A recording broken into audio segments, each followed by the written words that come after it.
Hello, and welcome to the John Dulong Show.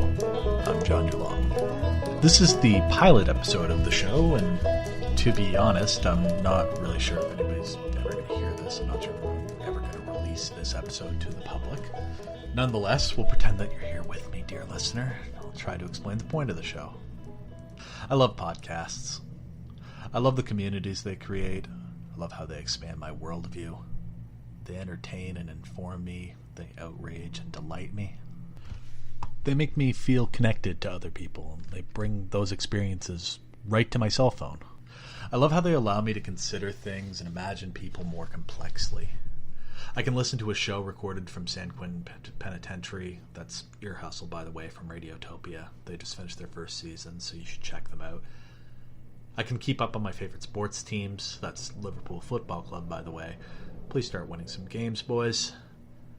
And I can keep up to date on the news through shows like Canadaland, Pod Save America, whatever CBC radio shows I decide I should keep an eye on, and many others.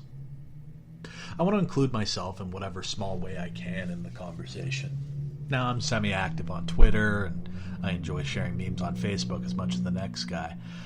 But I do have the desire to create something a bit more concrete than a tweet, a bit less ephemeral than a snarky post on the website of the future President of the United States. So the idea will be to put together an episode on a weekly basis, talking about whatever's on my mind on a particular week. I'm not going to hold myself to creating anything too polished. Not looking to have a show that's exactly 60 minutes long and that'll be as enlightening and interesting as some of the shows I listed just now. I don't even really anticipate having an audience of any description. I want to do this for the pure joy of creating. So this show will chronicle whatever's on my mind. Maybe it'll be a week talking about professional wrestling, or a week talking about the news, or maybe I'll have a pal on to interview. I can't promise what it's going to be. I can only promise that it will be. If you do listen, I hope you enjoy. Something that you might learn about me pretty quickly is that I'm not good at editing. I'm learning, but honestly, I'm an amateur, and I'm using amateur equipment. Recording this on Audacity using my new Zax Sound condenser microphone SF666 Pro, the devil's microphone. To be honest, Audacity is free, and the microphone was cheap to begin with and on sale on top of that on Amazon.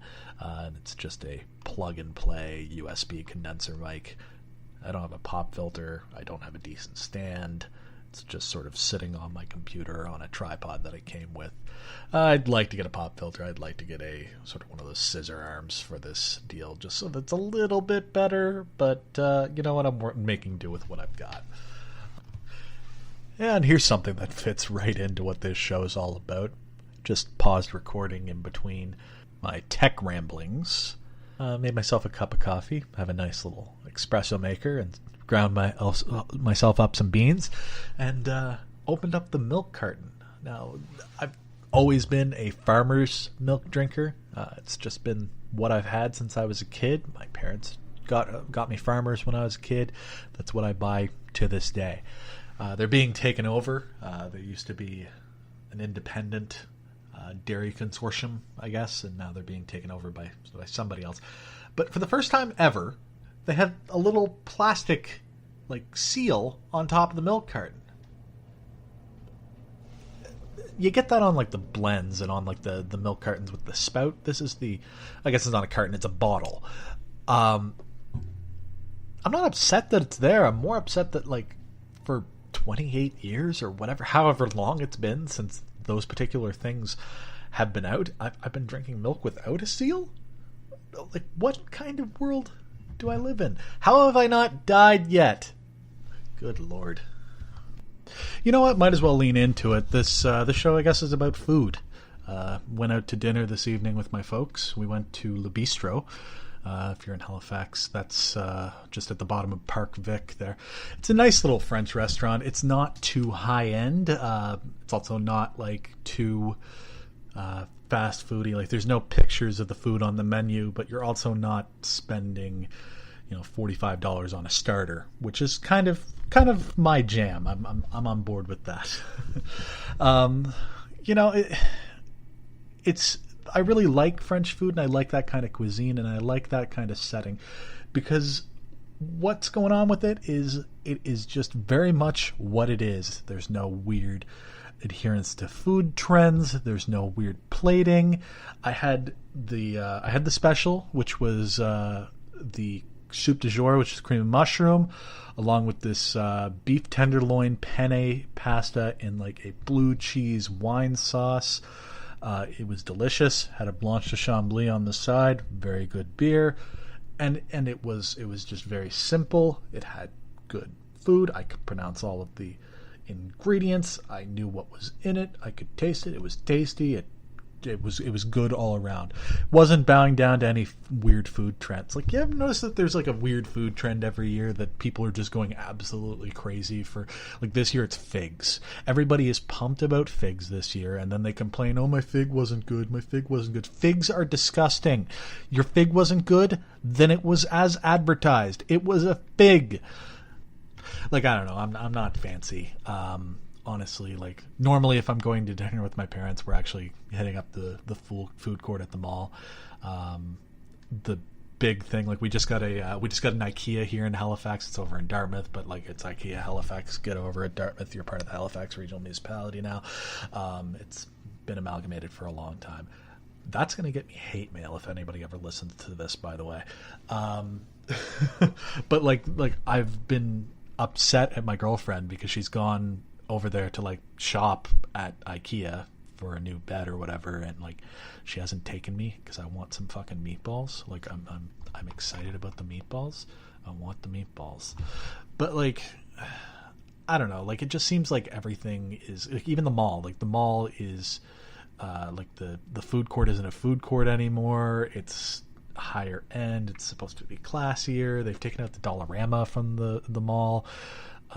Like I just miss the days when I could go browse at EB Games, browse at the bookstore, maybe go to the Source, you know, and then I'd go to Dollarama where I can actually afford things, and you know I can go and pretend that I'm going to buy something nice at one of the higher end stores, but then I go to Dollarama and I get the same cheap pair of sunglasses that I always get, and then probably shame buy a bunch of candy and an energy drink and then walk home. But hey man, candy. As I'm releasing this, tomorrow is Halloween. Hope you're having a good spooky time. You're probably binge watching Stranger Things. I'm going to have my thoughts on Stranger Things next week. Don't worry, there won't be any spoilers. You know, it's funny. I never get trick-or-treaters here. Ever. But I like this time of year. Even though it's not really been much of a fall in this. We've kind of gotten like a second burst of summer in my part of the world. But I like this time of year. I like Halloween.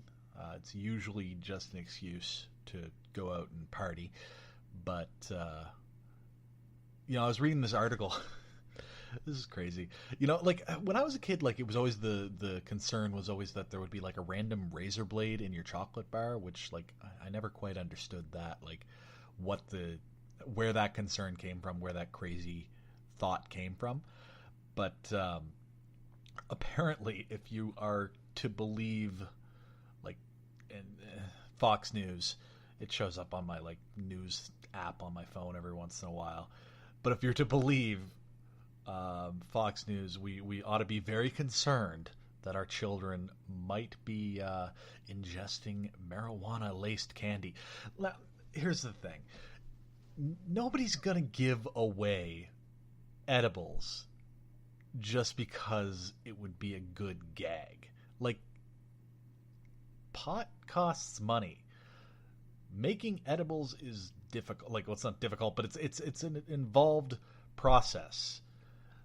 It's not something that it's just going to be done for a laugh. Like it's one of those things where it's just like, won't somebody please think of the children? Clutch my pearls. I don't know. I went into a weird southern thing there, didn't I? it's one of those things that it seems to pop up every single year, that there's a concern of like, oh, the marijuana is coming to kill you or something. It's funny, like there's been news lately. My city councilor Sean Cleary has come out and said that we shouldn't even call it marijuana when we legalize it here in Canada. If you weren't aware, if you're outside of Canada, we're about to legalize pot within the next year. My city councilor is saying that the word marijuana, this is a true story. Marijuana was used back in the day when they started to do the prohibitions to make it sound more Hispanic, so it would be scarier to white people.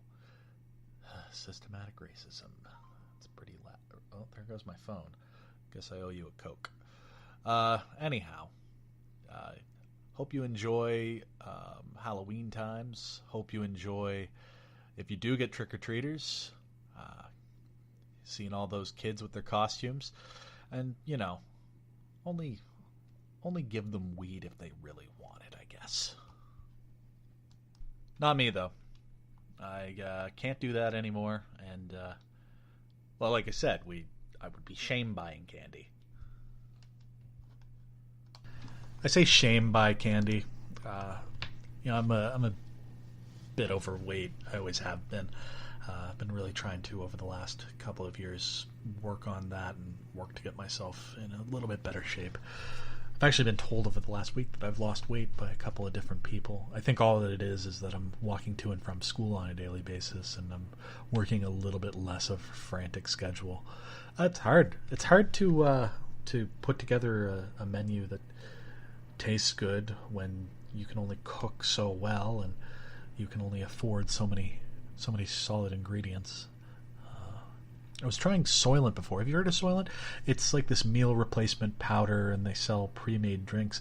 The problem is I can't even get it anymore. Just read today, my friend Michael sent me an article that Soylent is no longer allowed to be sold in Canada because the Canadian Food Inspection Agency has deemed that the company doesn't meet their standards for meal replacement. So it's supposed to be this shake, essentially, that it kind of tastes like raw pancake batter, I guess. You can sort of dress it up with, like, I used to use Mio in mine, like the water flavor stuff. And you mix the stuff up and you drink it and it replaces a meal. And it actually did. It filled me up, which is better than a lot of those meal replacement things have done in the past. But I stopped using it because the Canadian dollar sucks. And it was costing me like $80 for like a month's worth of lunches, essentially. So I was using it for like breakfast, basically. I'd mix it in with my coffee and be on the go. But can't get it anymore. I was actually looking for it on Amazon, and that seems to be why it can't be found on Amazon anymore. Yeah, it's named after the Soylent Green from the film in 1973 film Soylent Green. It's supposed to contain like 20% of your daily nutrients, 400 calories per serving. So the idea is if you drink it like for replacing 1 or 2 meals a day and then having a third meal, it really helps. It was good. It was when I was working crazy hours at my job, when I was still working full time, it was good for that. It's kind of a shame that you can't get it anymore, but I imagine it's just a matter of dealing with the regulators and just getting around it, and it'll be sold again. Like it's safe. It's just, I guess, not a meal replacement in terms of the law. Of course, if it's still that kind of cost, I won't be buying it anytime soon. I'm 28 years old and I've gone back to school. The schooling that I'm going to school to be a paralegal. So the schooling that I'm doing is basically half a day, and then I can still work for half a day. So I'm essentially 20 hours in school a week plus homework, and then 30 hours of work. And I can afford rent and bills and